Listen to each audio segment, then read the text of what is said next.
you hear me? Yes, I can hear you. Yes.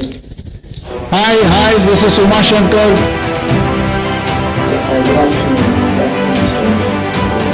Yeah, I can see three of you.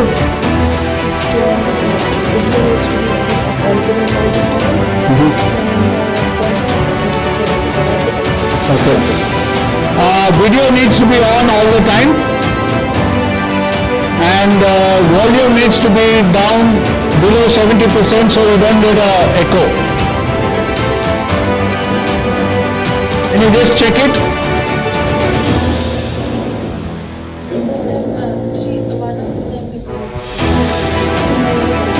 Both the other things going on.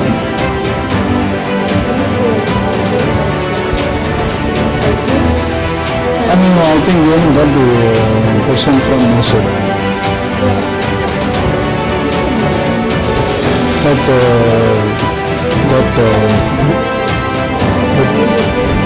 Wangdus. We're waiting for one more person to join.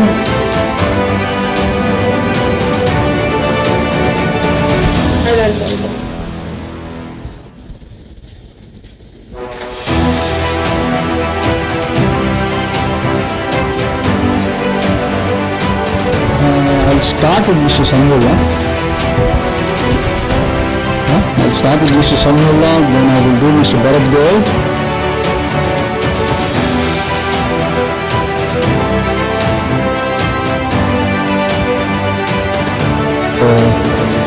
Jikmet, Wangdus, Jyothi last.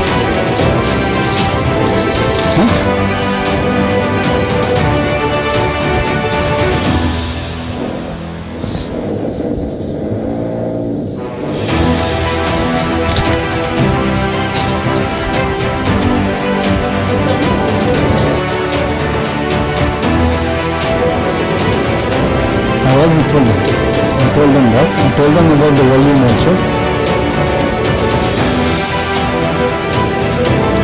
Only Jikmet is missing.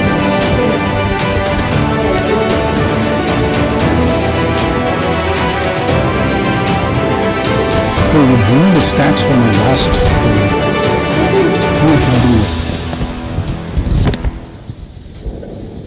Just WhatsApp it to me. How did it do? That was on the first day. After that?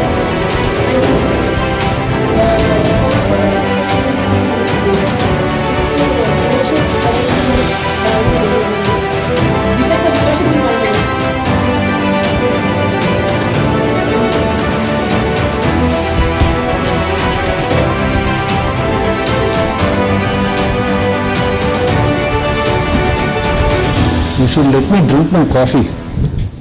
You want us to get? No, I got my own. No, not during the shoot. I don't know. It's like having a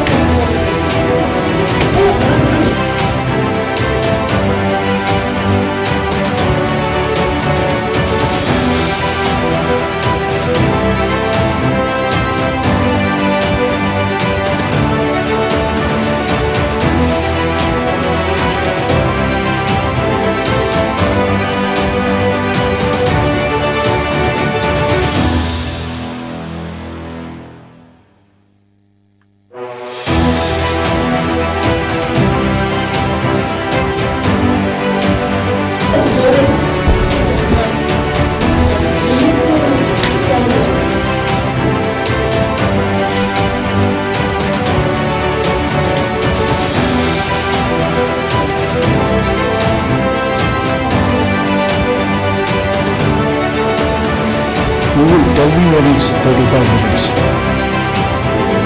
You're close. Right? How long do you want it to go? It's 45 minutes. 45 minutes. So 40 minutes you tell me.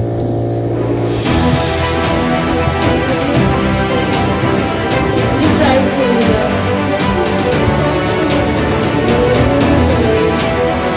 This drill.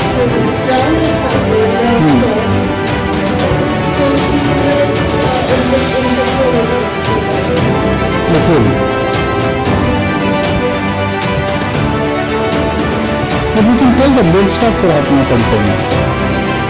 We'll take a break.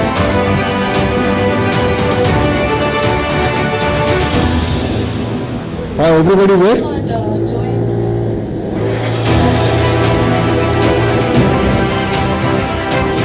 Hello, can everybody hear me? We're waiting for one more panelist.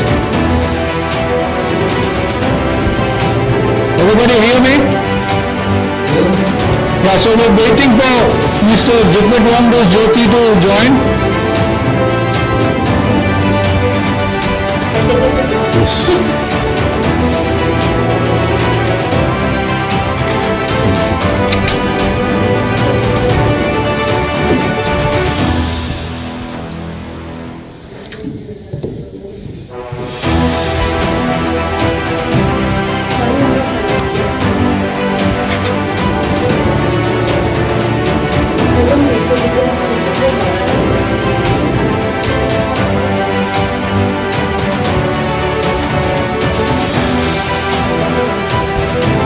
Check if he's joined.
Good afternoon and welcome to this edition of a panel discussion of Education Today and Education News Network. I'm happy to welcome all of you to this discussion. We are going to be talking this afternoon on the setbacks that education has faced during these difficult times, innovations that educational institutions have made in order to deal with these situations, and also going forward the economic revival that we see and how educational institutions are preparing themselves to deal with revival and how do they go about doing this. In my opening remarks, I would like to say that COVID-19 has had a terrible impact on all aspects of life and society. Schools have been very, very badly hit. Almost 7 months now, schools have been shut down. Many schools are struggling with how to manage this situation. None of us has been prepared for dealing with such a situation. Online classes started a few months ago. A lot of schools have embarked on this journey of online learning. And today, schools have no other alternative but to depend on online as a medium of instruction. I would like to welcome today's panelists and let me introduce you to our panelists. First, we have Mr. Samiulla. Welcome, Mr. Samiulla. Mr. Samiulla is the CEO of Manipal Academy of Health and Education. It's a Manipal group company. Mr. Samiulla has been with the Manipal group for over 20 years now. He's an advisor to many companies, is on the board of many companies, is a distinguished author, writer, scholar, very involved in TQM best practices, and is currently also the CEO of the Manipal International School. Welcome, Mr. Samiulla. Thank you so much. Yeah. Thanks, Mr. Umashankar, for introduction. I will now introduce also the second panelist, Mr. Bharath Goyal. Mr. Bharath Goyal is the founder of the Bhartiyam International School in Uttarakand. He is an IIM Lucknow graduate and computer science person. He started his life in the Indian stock market regulator SEBI, where he worked as an investigative officer dealing with corporate frauds, market manipulation, money laundering, etc. He then decided to look at doing something in the education sector and moved back to his hometown and launched the Akash Institute for IIT JEE with a company called EdScience Knowledge Solutions Private Limited. He now runs 5 of those centers across many cities. He then started the Bhartiyam International School, and within a short span of 5-6 years, it is a very well-established, well-known school in that area. Welcome, Mr. Bharath Goyal. Thank you, Mr. Sir. Thank you. Next, I would like to introduce Mr. Arpit Panjwani.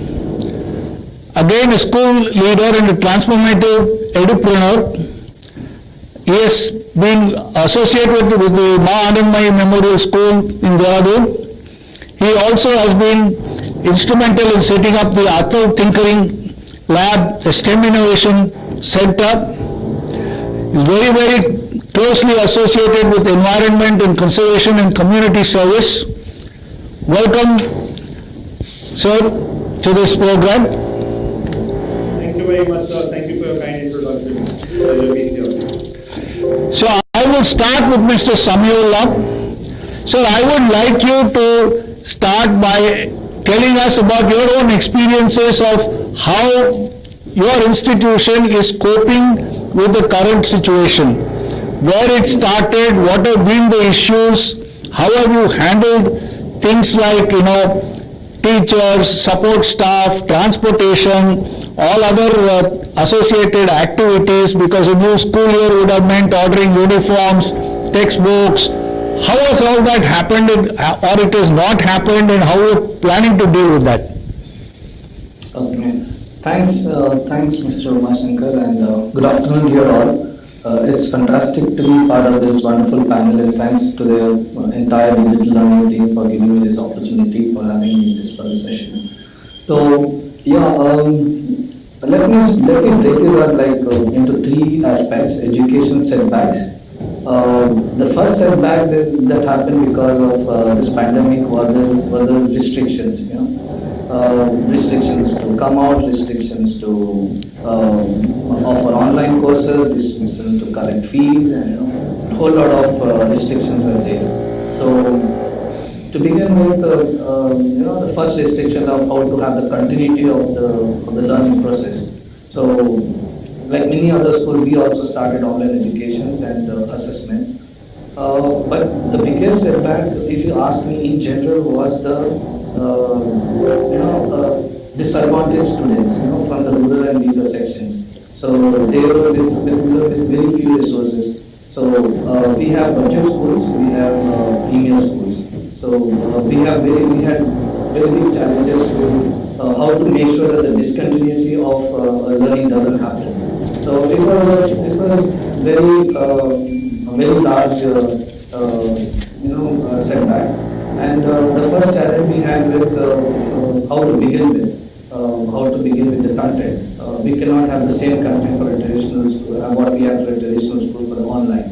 So we have to redefine our content, we have to redefine our teacher learning processes, we have to train our teachers how to use digital tools, it's not easier to have a traditional classroom kind of a setup, but how can we have on a different, on a virtual remote way of teaching. So, and then when when we were just about to launch, then the second setback came was that the government had a restriction on not allowing us to go online. So we have to overcome that. We have to record our sessions, but we nevertheless wanted to make sure that there is no stopping, there is no disruption in the teaching learning process, and the continuity is handled. More of the senior classes who are going for the board exams. So, but anyway, nevertheless, it was all very challenging. Ultimately, we have come out of this, and we have been fairly very successful. Only hitch for us today is the physical aspect of the students. That is where we are still pondering what to do.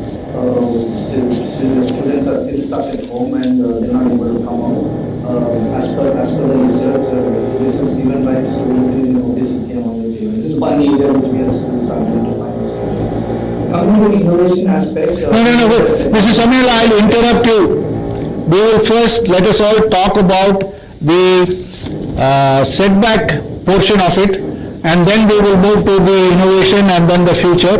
I'd also now like to introduce our fourth guest for today, Mr. Jikmet Wangdus Jyothi from Mahabodhi School in Mysore, Karnataka. He started his life in the hospitality industry with vast experience in the leading hospitality chains like ITC, Taj and Marriott. And now he is the CEO of the Mahabodhi institution in Mysore. Welcome, Mr. Jikmet. Can you hear me? Thank you so much. Yes, thank you so much, I can hear you. Okay, welcome once again. Mr. Bharath Goyal, I would request you to now talk about the same thing, but from a different perspective in terms of, during March, April is the time when the schools start preparing for the following year. But during March, April is the time when the lockdown started, things almost came to a standstill. How were your preparations for the following year and what happened? How did it stop? Did it affect you in terms of financially? How did it affect you in terms of resource planning? What happened? Thank you, Mr. Shankar.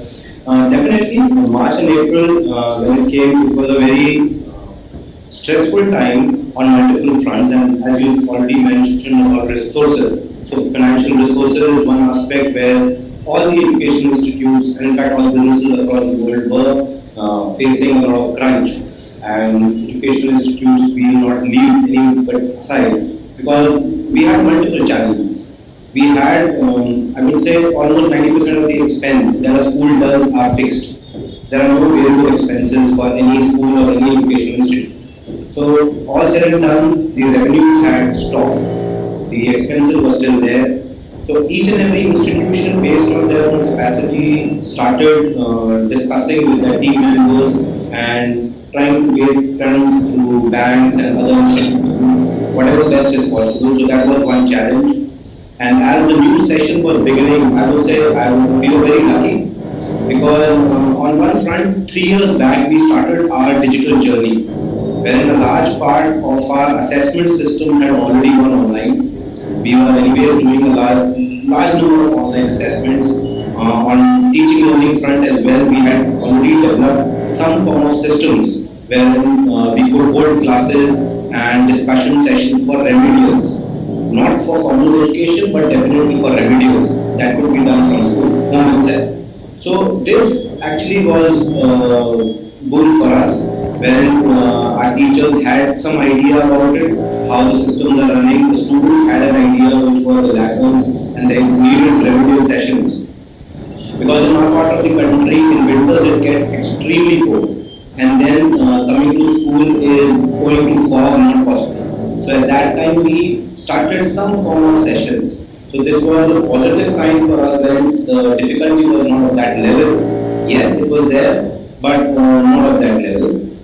The resource crunch, I would say, was the bigger thing to crack because the district administration, the state administration all had a very negative perspective towards the education space. And sorry to say, I would say education fraternity takes the last seat on the policy making roadmap, and that makes it very difficult. The state machinery, since they were all grappling with the COVID pandemic, they also had no idea how this will phase out.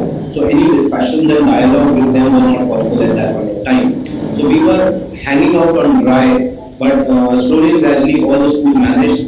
And on our side, we would say we started our discussions with each and every team member, personally, the management, entire team of the board of directors were involved with discussions, and that the team helped us to go forward. They took pay cuts, deferments in salaries, all of those were implemented. It was voluntary from the team side, and I think that helped us a lot. I will move to Arpit. Arpit, I want to ask you more about planning. From around January, February, most schools start planning for the following year. In terms of admissions, buying new uniforms, ordering textbooks, planning the transportation, all of those things start around January, February, March, so that in June when the school starts, you are ready to roll. All of that would have gone for a toss. Secondly, during the vacation period, normally a lot of training, in-house activity happens to prepare the school for the following academic year. How exactly did it affect your school, for instance? Sir, thank you very much for the question. Firstly, just like to clarify, I operate in an underserved rural locality. So Okay. I'm dealing with a lot of first generation learners to start with, which might be different from the rest of the family. The other thing, I am an ICSC day boarding school, again in the rural area, which is another challenge altogether. So we start in April and not in July or June for that matter. So for me, the planning has really gone for a toss in a different sense, because we were looking at beginning in April, but somehow we were never able to resume the classes in the manner we had originally planned. We planned to start our grade 9 and 11 on the 22nd of March, but suddenly the lockdown was announced. So we had absolutely nowhere to go. It allowed us no time in that sense. We had both deliveries being planned from, say, Exceed Education, which is our book provider, and then unfortunately we had over-ordered all the excesses across the board for all our classes. And I still have stocks of books lying with me, and I wasn't really able to deliver the books in time. And now the unfortunate part is that a lot of my parents complain that they don't actually need the books because there are already e-copies available. And I don't blame them for it, and then unfortunately even the publisher refuses to take them back. So as a management of an institution, you can imagine the amount of colossal loss we've had to face with overstocking and over-ordering of all the materials, including the books, the stationery, having excess transport at our disposal, having all the excess planners, the yearly planners, the almanacs. So I've got a whole lot of all that stuff, some of which I plan to use to make sure that all the resources that we have at our disposal can somehow be utilized effectively at this point in time. Thank you. Jikmet, I wanted to ask you, in a city like Mysore, how is it? No, I think I'll go up back to Mr. Samiulla. Mr. Samiulla, will go now to looking at the second part of our conversation. Having had a whole bunch of these setbacks, schools have been perforce made to innovate, do things differently. As they say, necessity is the mother of innovation or invention. I think schools have gradually started innovating to try and cope with this situation. I'd like to hear from you your experiences in terms of how all of this has evolved over the last 6-7 months. I think the biggest innovation we can see today is because pandemic is adopting towards technology. Technology has played a very big role in adopting this. So where teachers were very apprehensive about how to do a real-time classrooms into an online. So we were able to convince, we were able to train, and we have no choice basically. We initiated this.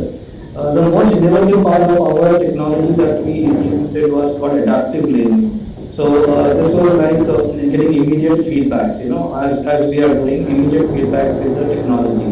So we had something like auto grading, getting correct feedback of the learning capacity that they are doing. And the biggest again innovation we had to see was the personalization of the learning part, which was not possible so easily in the remote kind of a setup.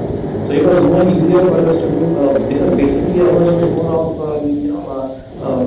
activity-based learning, and it was more of collaboration.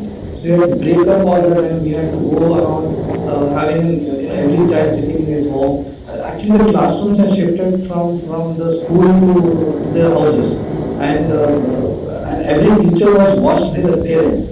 So we had to have a good parent engagement. We had to ensure parents and acceptance of using digital equipment, digital like tabs and mobiles.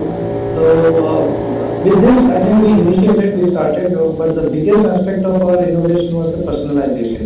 So we were able to do a peer-to-peer learning forums. We had to correct our entire, change our entire activity-based systems, and see, it's like all the content is available on the net, and we only have to see how we can shift from there and get into a next level of teaching learning process. So technology plays a very, very big role for us in our education. Bharath, what I would like you to talk about is, our learning systems in our country have been predominantly chalk and talk. Right. We have relied largely on a human interaction with the teacher in a classroom, teacher knowing the children, being able to communicate directly with the children, and so on. And that has its own pluses and minuses, and most schools across the country have stayed with that. Innovation in terms of technology or other methods of learning have been very gradual in its implementation in schools. But this environment has forced schools to make a huge leap and take on technology in a very, very different manner and completely do away with classroom learning, introduce as Mr. Samiulla was saying, do so many new things to deliver learning at home. So how has your school been handling this? I would say this pandemic will have the most positive impact on the education sphere and our industry today, because it has pushed us to our limits. It has pushed us at least 5 to 10 years in the future, wherein the use of technology has improved. But talking about the technological innovation or innovation in various other aspects, the basic innovation that was required and probably our school teachers and people around us that they did, and it was very effective, was in the pedagogy. So our pedagogy had to change. Now a learner was at his house, surrounded by a different environment which might be conducive to learning, which might not be conducive to learning. Our learner had more distractions than ever. The control over the student, which was absolute in Indian classrooms, was very, very low today. Our assessment system, which was very, very old, from time beginning we are doing similar form of assessments, had to change. So all the aspects of learning, and in fact I will say it is not about innovation. What happened in our country over time was that since the population was growing at a very fast pace, there were more number of schools coming up, there were more number of students that were coming. The kind of teachers that we were getting in our schools was not of really passionate teacher. So what it did was that our assessments and pedagogy, it became very standardized. It became a simple rote learning kind of a method. It made it more towards bookish knowledge. If I would go into a classroom and ask that how much have you done, or if not just into a classroom, even if you ask the faculty member that how much have you done, he'll tell you 3 chapters instead of the topic. So focus had already shifted from learning outcomes to the chapters, books and all. What this pandemic did was, it told all of us that this is not possible. The books, the chapters could not be taught in the same fashion as it was being done in school. So our teachers really went ahead. In assessments, we tried open book tests, in which probably the understanding and comprehensive learning was very important. Technological innovation we did, but other than that, in terms of pedagogy, say asynchronous form of sessions that you will give, so that the screen time of the child reduces. Because that was another concern from almost I think every parent, that earlier we used to say no television, mobile phones and tablets, and today our students have to hook up to tablets, mobile phones, television and laptops. So how do you reduce the eye strain? So asynchronous form of learning came in. It gave a lot of control. The teachers today, I would say, you can have a parallel with YouTube videos.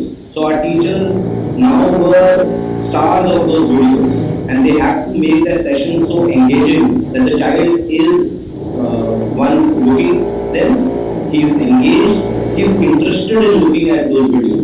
So we used to tell our teachers time and again, our interaction with our teachers increased drastically. We were meeting almost every other day. We were discussing about the problems that they were having and telling them that how you can make your sessions more engaging. It's not just about the content, it was about the context more. All the things that the child is currently in, that is what became more important than the content. And I think the major innovation in context is what will help our education space, and probably going forward, this will be the next revolution that is coming. And COVID has already had this positive impact on us. Arpit, I will ask you this question from a different perspective. Like you said, yours is a school which is in a more rural kind of setting.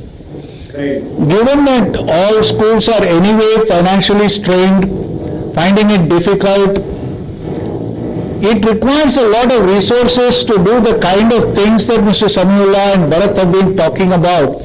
It's actually an investment into trying to move from one generation of learning methodology to a completely new generation of learning methodology. That requires a huge input in terms of getting everything, content, resources, getting, in your case, making sure the at the other end children have the resources to actually use and learn whatever you are delivering. How has it worked for you? Thank you, sir. Sir, to be honest, it's been relatively uphill task in comparison, because when I first did the survey, I realized that only 30% of my students, the good part is that we are located in a sort of pristine rural environment, so the incidence of COVID has been few and far between over here. I mean, in the sense, if you compare it to any other, say, city or town environment, we did not have as much difficulty in having students come to school.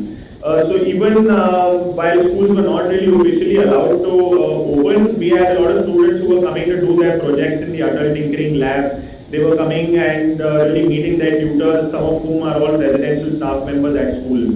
Now the other thing I managed to do, since I realized only 30% have access and a lot of them can't afford at this point in time, I started a crowdfunding campaign to collect second-hand mobile devices for them. Wonderful, wonderful. So a lot of people, on their social media handles, now we've seen over the past, at least a month in a lot of these people in and around Delhi selling food and all that. We can really leverage social media and our connections really well at this point in time. And I realized, why not reach out to people? And I think all of us have second-hand devices, whether it's mobiles, tablets, laptops, and so on. So I was essentially able to collect at least over 100 odd devices over that span of time while I was doing that crowdfunding campaign.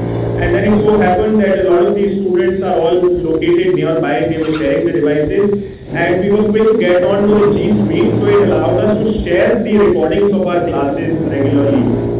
So while there were families of 3, all of them complained that the timetable is not being set in a specific manner, that all of them can access the classes live. At least they could view them towards the evening or whenever the parents got back home. And then we started following project-based learning, so teachers started giving them work and then assignments and things like that based on the recordings that were sent to them. And then of course, since the school is located in a certain environment where we do have access to students, and then we have a decent technology set up in school at least. We were fortunate, we got a good few labs running, at least in the adult tinkering lab. So students started coming to school and accessing the classes.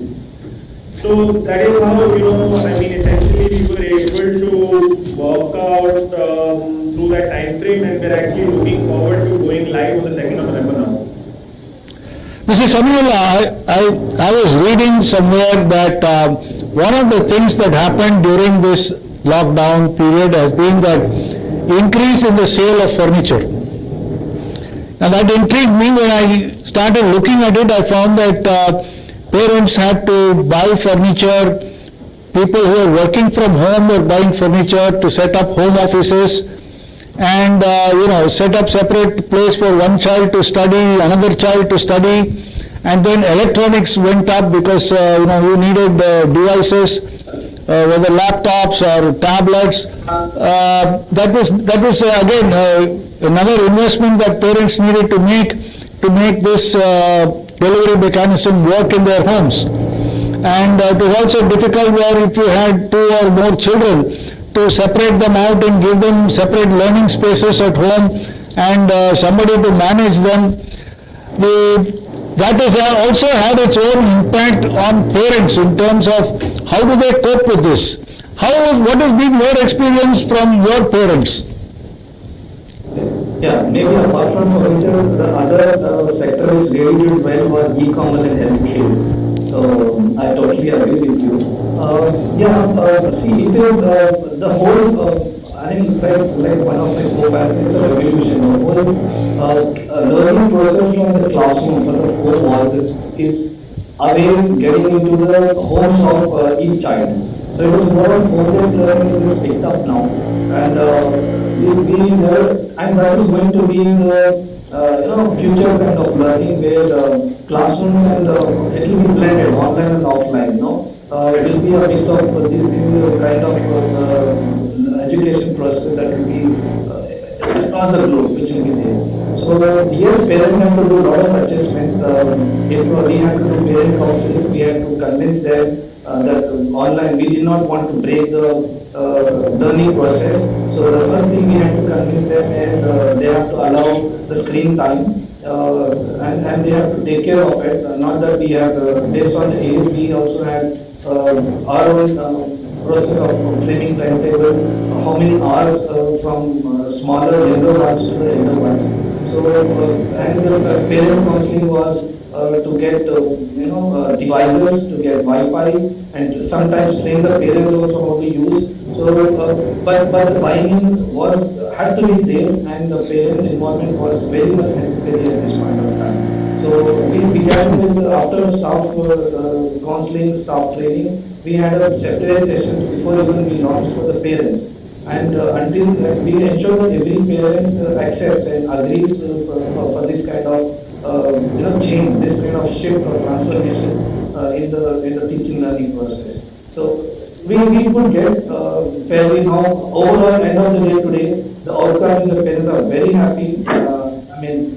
The students are occupied, the children are occupied at home. When the parents go outside now, slowly the lockdown is opened up, the parents have to go to the office, and still because of the engagement activities, the students are still occupied with the teaching learning processes.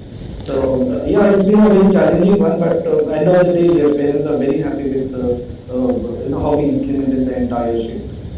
Bharath, I will ask you from a different perspective. There are 2 parts that have been intriguing me during this period.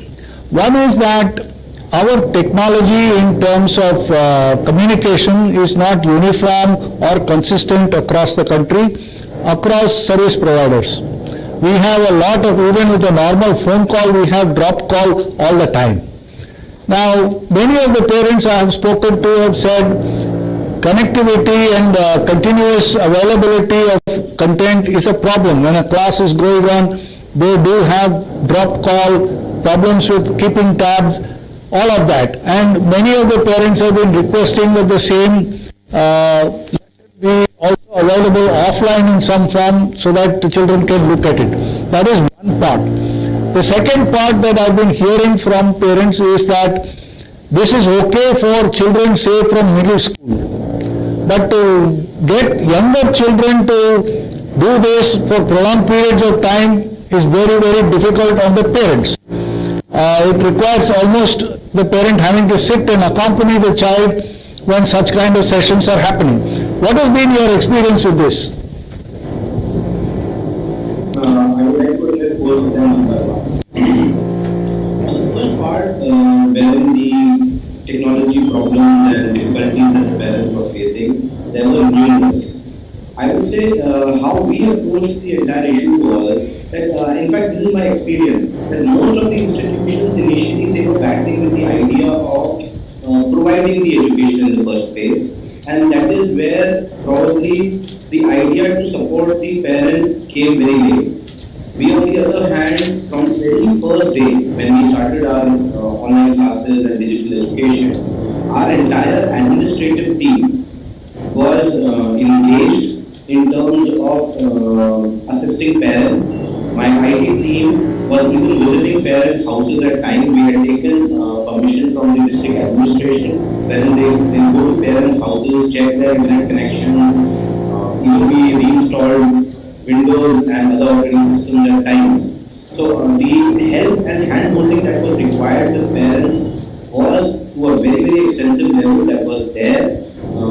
We tried to give them all the support that we could, because we understood one thing, that it is, as it is new for the teachers, it is in fact more new for the parents.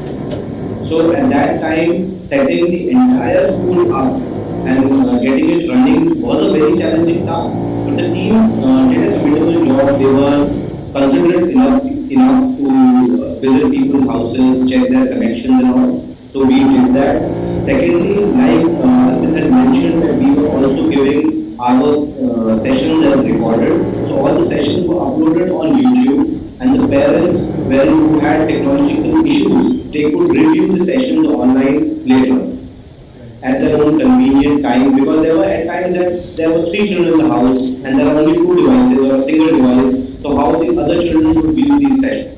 Initially, these problems were there.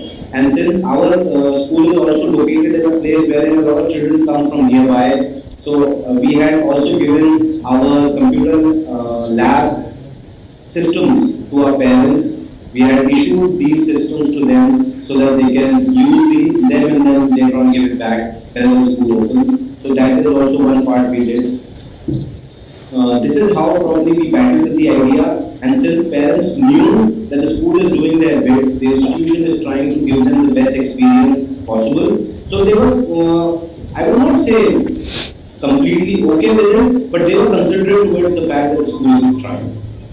On the other hand, about the junior kids of playgroup, nursery, KG, and even up to the entire primary wing, I would say, there were a lot of challenges, even till date there are there, and that is where asynchronous learning is coming into play. So a large number of our sessions are happening asynchronously. We are giving them sessions, we are giving them very, very short videos, and in fact we found out the way to develop learning very effectively. See, the language learning has a very important aspect of listening skills. And often at times we see that listening cannot happen until unless we see something. So we bifurcated both of them. Many of our teachers started also giving them listening assignments or listening sessions, where they didn't have to see anything, they only had to listen. And that is where probably listening skills could be developed in a child, be it in Hindi, English, any other French, Sanskrit, any other language for that matter. So through learn in languages, these sessions could be changed. So innovative methods to make asynchronous learning work, to make students less on screen were required, to give them assignments, and even collaborative assignments could be given to children at times, and that was working very well. I think we used all of them. We had a continuous parent engagement program, wherein a PTM or a parent-teacher interaction along with the management people is being, till date, is being held every month, and that is helping the parent to exchange ideas, tell their problems to us, so that any development or any change that is required can be implemented very quickly. So I think these steps helped us a lot. Arpit, I wanted to ask you, where communication and technology issues in a rural setting are even more challenging, and availability of devices, like you said, you did crowdsourcing and you got people to donate and children had access to devices. How exactly did you cope with these kind of challenges where connectivity is a problem, continuous connectivity becomes an issue? How do children access content on a continue, even if it's on YouTube, if it is going to take such a long time buffering, children lose patience. How do you deal with this in a rural setting? So to be honest, of course, like I said before, it has been a gigantic challenge for us, especially when I talk of a rural setting. You can understand the bandwidth and network limitations are way too many. Now, we also close to an army cantonment where they have, so sometimes the network just does not work at all. So you visualize, essentially when we started doing this around 1st of April, we only had about 30-40% attendance across the board in all our classes, including started depending on setting up the recordings because we had access to the G-Speed. Students started accessing the recordings and we had to fix schedules of teachers coming in and helping out as soon as the lockdown got lifted and a little bit of walking around was possible.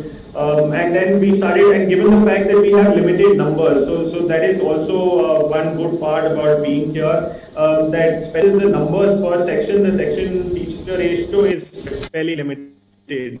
So we had teachers deal with the students one-to-one as well directly, like, they were calling and they were checking in. There were small, short assignments which were being given, especially formative assignments.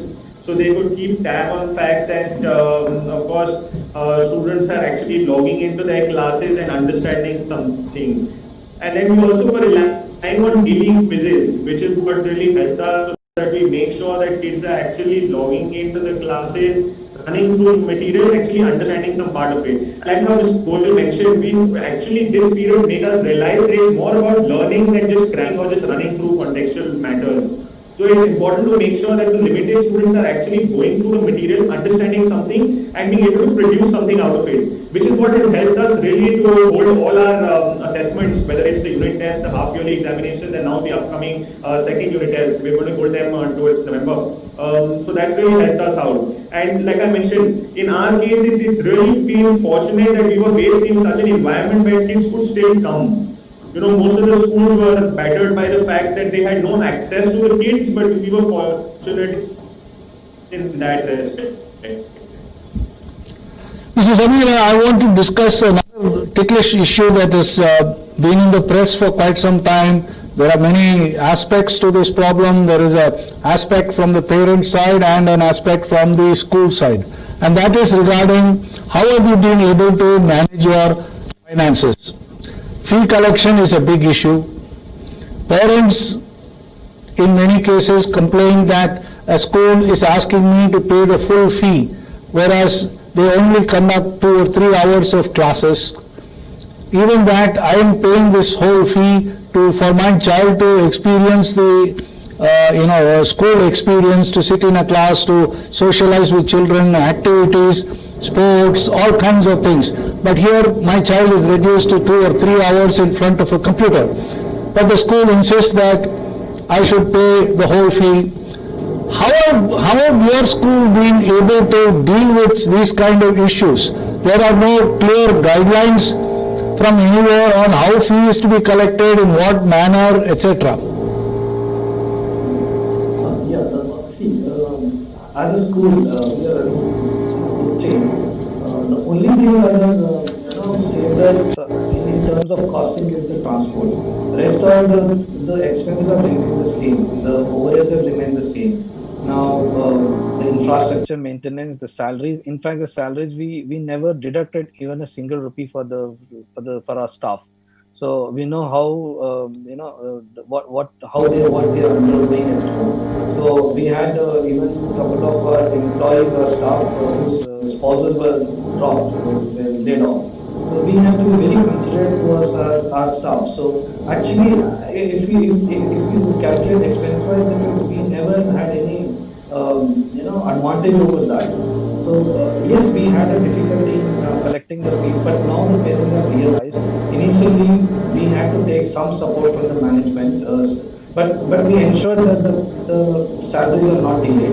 Rest all we were able to somehow adjust, but we didn't delay our salaries to our staff. We have to keep their motivation up, and we have started online class. In fact, the teachers were working more this time than the traditional classroom environment.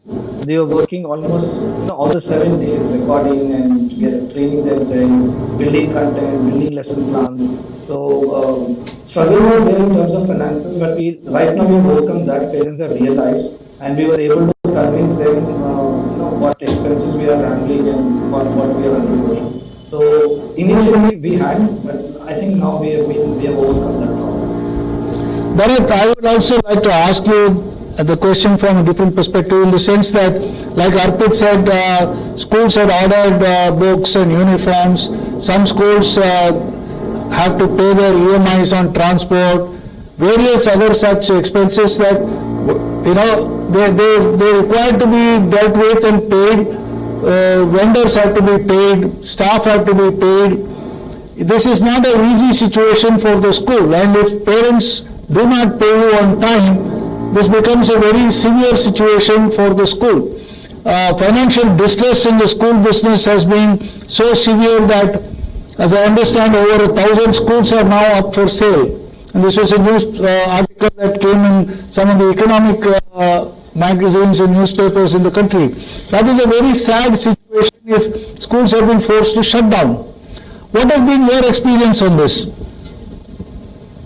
My experience in the entire thing is exactly what everybody else is witnessing. Yes, finances are a big concern. I think, but the major problem is that we as educators at times and as policy makers, I would say the government is taking the entire issue is taken out of context, and really a long-term picture is not something that everybody is looking at. What happens is that private education, private schools become a very, very soft target for populistic politics. And it becomes an easy vote bank politics kind of a thing, which makes giving statements very easy. In fact, I would say that for a very large part of the lockdown, there were no major written orders that were passed or any guidelines that were given. It was more of a written and media trial that was happening around public school, and it has always been the case for the past, I would say, 5-10 years at least. What schools and institutions at times, what we lack is that we do not have a dialogue with our parents at all. And this is where the situations get worse. So, in fact, I had a session with all our school team in our vicinity, and we said that this is kind of a bully that is working around us. So how do you deal with a bully? And it's not to handle it head on. In fact, it is to talk positive about the other things. So why not start a dialogue with the parents? And that is where probably our institution and in many institutions in our area, we started a very positive dialogue with our parents, in telling them about how the institution is, what are we doing. They were knowing it, like I've already said, that one PTM or management interaction a month. In fact, initially we started doing it every week also. We were interacting with parents, telling them. We had a positive story with parents speaking things about the school, the kind of efforts that the school is taking, and is it important to pay the fee of the school or not. And we had positive video messages that were being circulated, and we distributed them to our parent communities, and that helped in the collection to a level. Now to that level wherein we were able to sustain on some ground. Since government had anyways given us moratorium periods, so the first 6 months were still easy to sustain. It's only 1st of September onwards when the problems have aggravated, and our parent engagement is still there. The positive message is helping us to some levels, but yes, it is a populistic politics method. Not much can be done about it. We are approaching the honorable high courts in multiple states to challenge the various government orders, but that's a very long road to go. It's a very, very long journey. Right now, parents are the people whom we need to discuss with. At our institution also, there are multiple parents who've done. We have made a COVID relief fund at our institution by the help of the management. That fund supports any and every parent who is affected by the COVID pandemic adversely. If they wish to have any support, they can apply and take support. And we really go ahead and say that the discussion and the communication should happen. What this entire agitation and movement did was it created a very, very big gap between the institution and the parents. And that is what impacts our fee recovery, the financial aspect of running an institution. So this communication should go on, and as institution, all of us help our parents, support them at times. We just need to communicate the same way. That is what I would say. Arpit, I wanted to ask you this.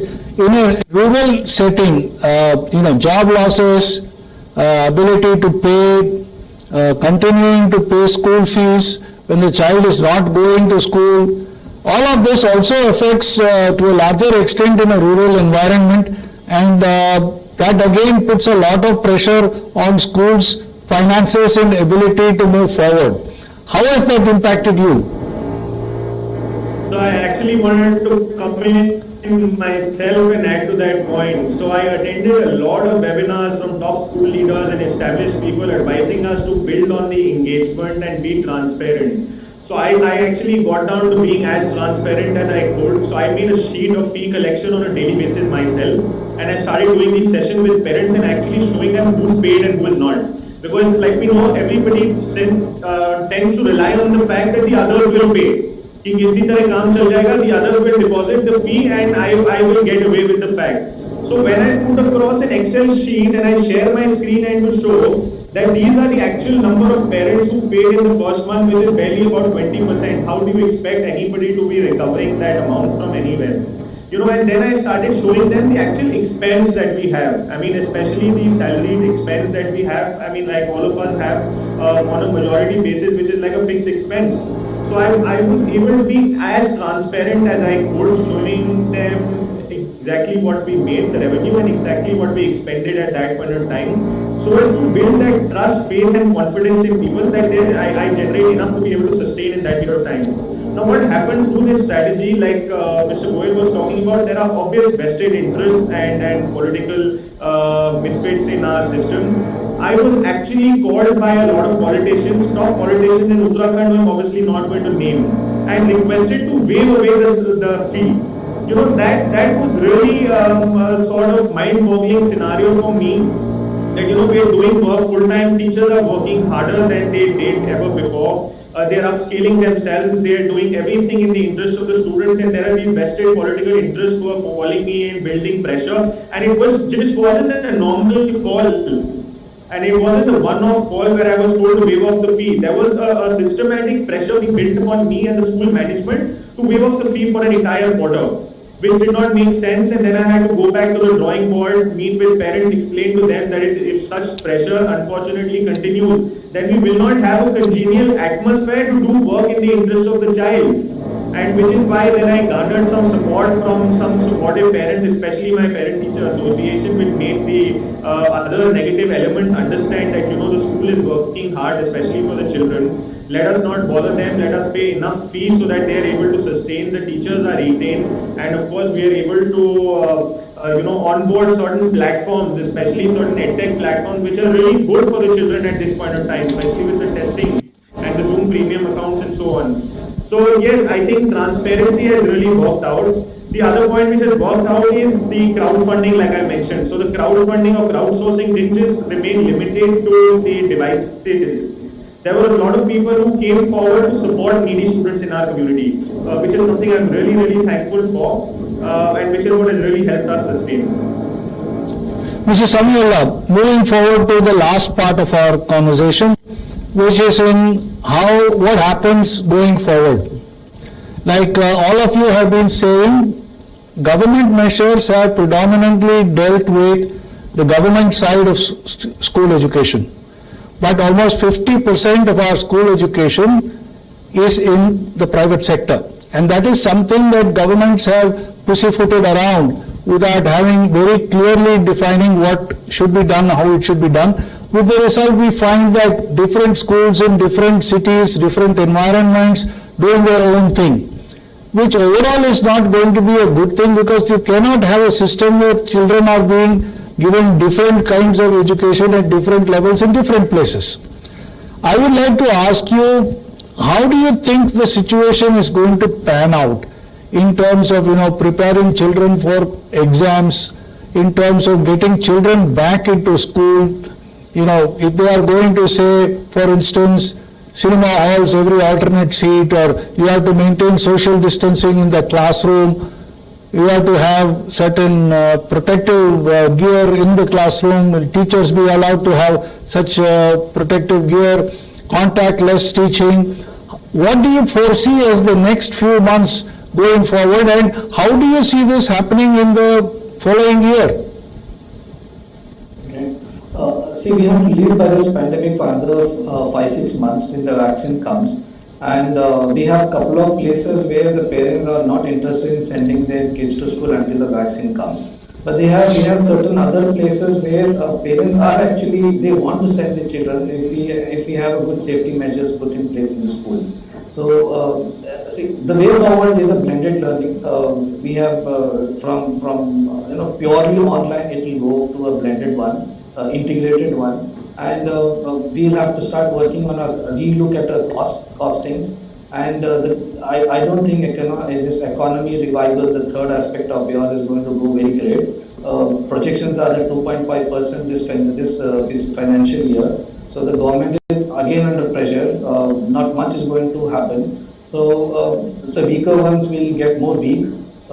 This is what is going to be. Poverty is going to go up. So whichever the schools which are targeting this particular segment will have a little more big challenges. As from our side, we have many parents who have lost their jobs. So we have to give a lot of discounts to them. And this may continue for other 4-5 months. Coming back to the classrooms, we will have to have both online, offline sessions. Physical cannot be done. Physical training cannot be done online, so we'll have to call them back to the school with good safety measures. Which again there the cost is going to go up, but we need to bear that cost. If we limit our cost, if we are able to, the sustenance is going to be a very, very big challenge, not only for school but even for other sectors also. So we need to be very, very careful here and make sure that we also don't fall out on our teaching learning methods. So. We are very geared up. We have planned for both online and offline sessions. We would want, if we are right now ready, even the government says tomorrow to start the school. We have a good sanitization process in place, and we have started inviting our students back to the school. But as Mr. Samiulla said, it is going to be a kind of blended learning. Schools are gearing up to have some direct face-to-face learning in the classroom and continue with online learning. What all this entails is not very clear. Classrooms have to be, a school with 30 children in the class might have to do 2 sessions of 15 children each, like the Delhi government's odd even kind of system. All of these will also impact your costs. Same teacher having to do multiple times the same thing.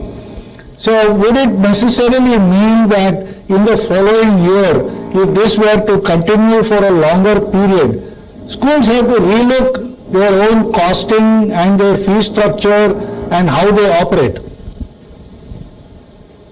Definitely. See, running the blended learning model and spaced out model, and like you mentioned that it is not going away soon. So even if the vaccine is out, it will take months before its availability to the general public. And the mental trauma that the entire country, and in fact the entire world is with this pandemic, is extremely high. And it will be very, very difficult for schools to run on same fee structures or margins as it used to happen. It will be very, very difficult. Probably the salaries would have to go down. There would have to be a rework on the entire method in which we are working. But what I'm more concerned, and probably that will be the area where all of us will be strained even bigger, will be the transportation for school institutions. because maintaining social distancing in the transport and having multiple shifts running, it strains our transportation wing completely. It will not be possible. So probably there will be a time where the transportation charges and the fee will be way more than the school fee. And this is what actually strains me further, that a large number of our institutions in our areas are outside the city, wherein walking and coming through your own transportation is just not possible. And this is where I think will be a very, very big challenge. And we are still battling with the idea of opening schools right now. As in our state, the orders are really not clear as of now. Probably from 2nd of November we will be opening schools. But reworking the costing is extremely important, and it is going to be a very uphill battle from here. Arpit, again, from what Bharath is saying, statistics tell us that in urban cities it's a 60-40 in terms of school transport versus private transport. But when you go into urban, semi-urban and rural centers, especially if the school also is a day boarding school and the school provides food, all of these become very difficult things to manage. Like Bharath was saying, how do I manage a bus? Do I keep only 1/3 of the children in the bus? How do I handle the classroom? What is the cost of my transportation? How do I feed the children?